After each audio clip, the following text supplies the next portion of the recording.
오늘 허락하신 하나님의 말씀은 요한복음 6장 41절로 59절까지의 말씀입니다.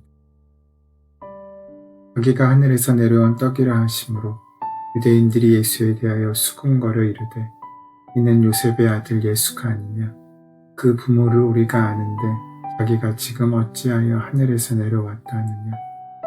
예수께서 대답하여 이르시되 너희는 서로 수군거리지 말라.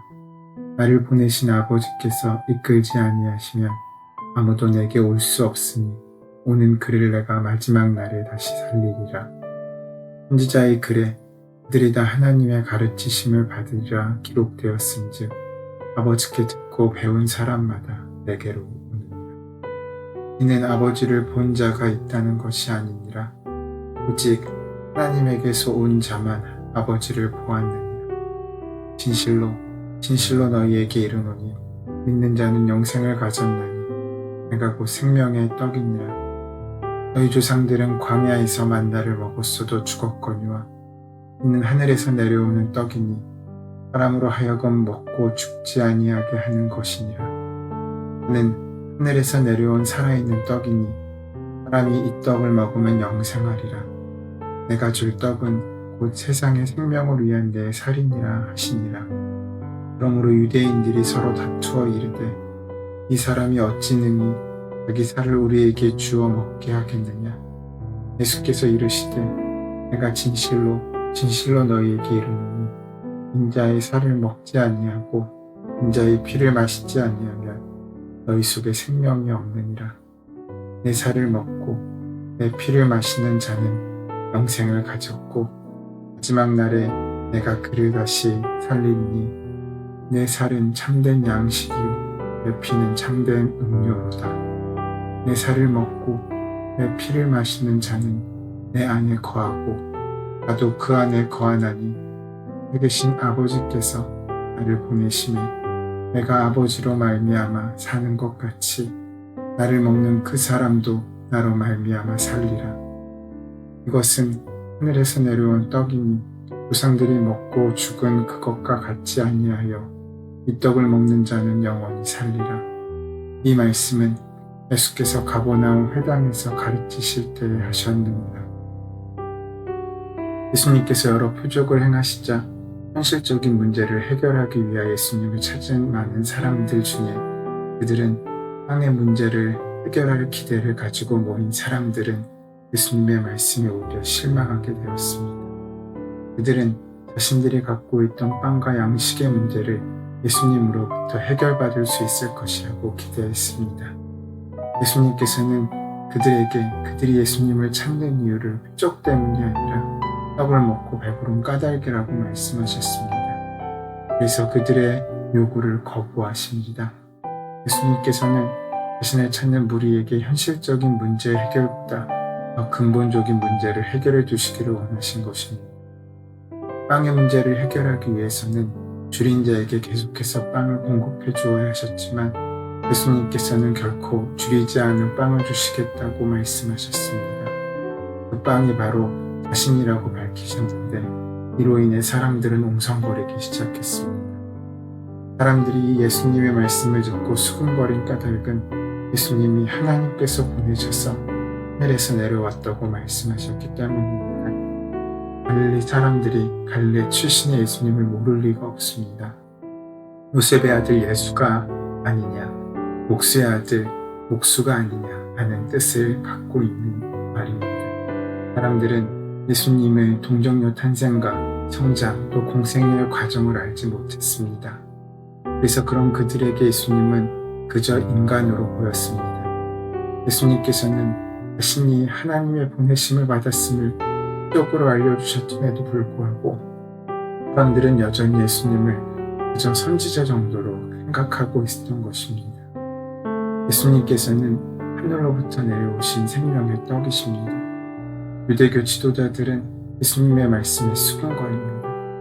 예수님을 요셉의 아들로만 보았기에 예수님의 신성을 부인하고 행하신 표적을 보고도 믿지 않았습니다. 오병이어의 표적은 단순히 떡을 먹고 배부르도록 육신의 양식을 주신 것만이 아닙니다. 주님의 몸, 즉 하늘에서 내려온 생명의 떡을 먹는 자는 영원히 살게 됨을 보여주고 있으신 것입니다. 그 구원을 이루시는 예수님을 믿으면 멸망하지 않고 영생을 얻게 됩니다. 영생과 상관없이 육신만 배부르며 만족하는 사람은 이해할 수 없는 말씀입니다. 사람들이 예수님의 정체성에 대하여 문제를 제기하자 예수님께서는 하나님의 보내심을 받아 이 땅에 왔으며 하나님께서 인도해 주시지 않으면 아무도 다시 내게 올 수 없다고 말씀하셨습니다. 나에게 오고 싶다고 해서 자신의 의지로 올 수 있는 것이 아니라는 말씀입니다. 그러니까 사람의 의지로만 예수님께 갈 수가 없고 하나님께로도 갈 수가 없습니다.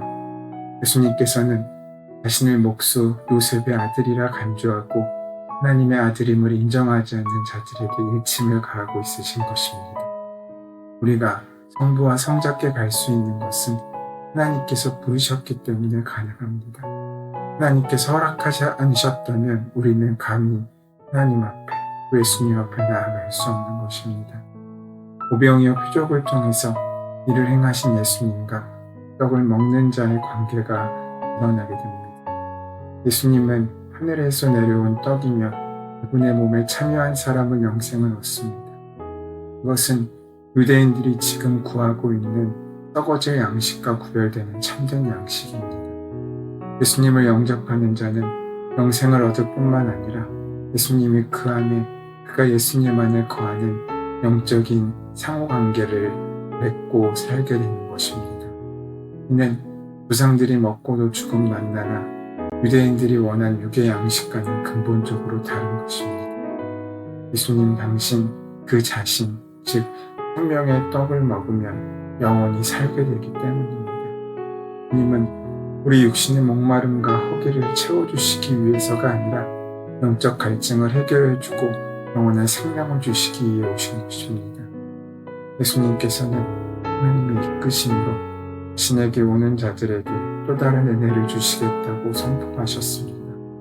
마지막 날에 죽음에서 살려주시겠다고 말씀하셨습니다. 누가 죽음에서 다시 살릴 수 있겠습니까? 이것은 예수님께서 성자 하나님이시기 때문에 가능합니다. 주님이 우리를 다시 살려주실 것입니다. 우리는 주님 안에 있기에 다시 살아날 것입니다. 영원한 생명의 떡이신 예수님을 영접하고 믿기에 영원한 생명의 귀한 부활의 역사에 동참하게 될 것입니다. 우리는 먹기 위해 사는 것이 아닙니다. 살기 위해 먹는 것입니다. 먹지 않으면 우리는 죽습니다. 양식을 통해 우리는 살아갈 힘과 능력을 얻게 됩니다. 그러나 먹는 것이 목적이 아니라 먹음으로 얻은 에너지를 무엇을 위해 사용할지가 더 중요한 것입니다. 그러니까 먹는 것은 우리의 삶의 시작이지 목적일 수 없다는 것입니다. 이러한 먹고 마시는 문제는 결코 추상적이지 않습니다. 직접적이고 구체적입니다. 직관적이고 실제적인 것입니다. 먹는 것은 바로 몸에 나타납니다. 이런 의미에서 믿음은 삶으로 표현되는 직접적이고 실제적인 삶의 에너지여야 합니다. 내가 믿는 것은 관념적인 것이 아니라 내가 살아가는 모든 방식에서 그 모든 것을 가능하게 하는 에너지가 되어야 한다는 점입니다. 내가 느끼든 느끼지 못하든 에너지는 작용을 합니다. 바로 그런 믿음이 그런 에너지여야 한다는 것입니다. 예수님을 믿는 삶의 방식이 그래야 한다는 것입니다. 에너지는 그 자체로 중요한 것이 아닙니다. 그것을 근거로 하여서 우리는 무언가를 이루는 삶을 살게 되기 때문입니다. 예수님께서 태어나신 곳은 베들레헴입니다. 이 베들레헴이라는 이름은 떡집이라는 뜻을 갖고 있습니다. 먹고 마시는 것은 분명 현실적인 것입니다. 아무리 거창한 철학을 말해도 우리는 먹어야 살 수 있습니다. 우리의 믿음 또한 거창한 철학이나 사고 위에 있는 것이 아닙니다. 먹고 마시는 데 있습니다. 그러하기에 우리가 먹고 마시고 난 그 뒤의 삶은 중요합니다. 주일에 교회에 머무는 것이 믿음이 아닙니다. 나의 삶의 자리, 바로 그 자리에서 내가 얻은 에너지를 귀하게 사용하여서 생명을 이루어내는 것이 더 중요한 것입니다. 우리의 귀한 사명의 자리는 우리가 살아가는 하루하루 삶의 일상 속에 있습니다. 누군가에게 먹을 것을 주고 누군가에게 손을 내밀고 일상의 말을 전하고 위로하고 평범하게 스쳐 지나가는 현실 속에 나의 믿음이 있는 것입니다. 내가 먹고 쓰는 그 에너지에 나의 믿음이 있고 내가 살아서 나누는 말과 행동 가운데 나의 신앙이 있습니다.